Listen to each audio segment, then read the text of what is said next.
All right, good evening. Saturday night. We're talking Gary Trent Jr. Weird contract today. 4-year, $64 million. This on the heels of back-to-back minimum contracts with the Bucks, averaging just 8 points per game last season. Certainly raising some red flags. Was this cap circumvention the previous few years? Did Trent just want to sign for the minimum 2 years ago to play with his Portland teammate Damian Lillard? A lot of questions to be raised. Makes us go back to 2000. Joe Smith. Yes, number one pick in 95. There was some oddities there. In 2000, the Timberwolves were punished for cap circumvention for Joe Smith. Did minimum contract. There was a handshake agreement under the table to do a much larger one after. The punishment, when discovered, they forfeited 5 first-round picks, 2 of which they got back. They were fined $3.5 million. Owner Glenn Taylor was suspended. GM Kevin McHale had to take a leave of absence.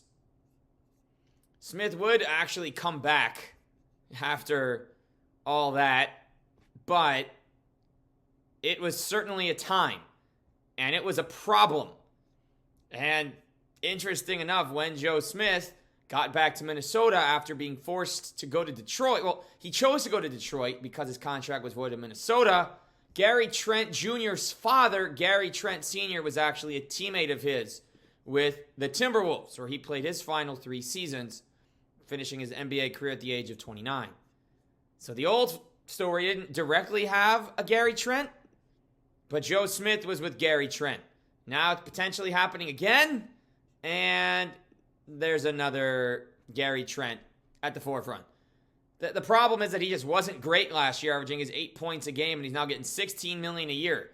Also getting this money on a team that just traded Giannis Antetokounmpo and Bobby Portis. Brand new bunch. You know, with Rollins, Porter, Yakuchonis, and Hero, where are Trent's minutes going to come from? I mean, at that much money, one of them isn't getting minutes. Rollins was amazing. Porter was solid. You expect Kasparis Yakuchonis should get some kind of run. Tyler Hero could be their franchise guard now. Who knows what's going to happen? But what a weird deal.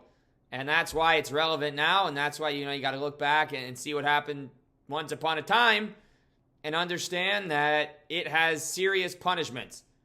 It's either all of that or Rich Paul is just that good. We'll find out more as we go, right? Gary Trent to the Bucks, 4 years, $64 million. Good luck with that. Maybe he'll perform again. Who knows?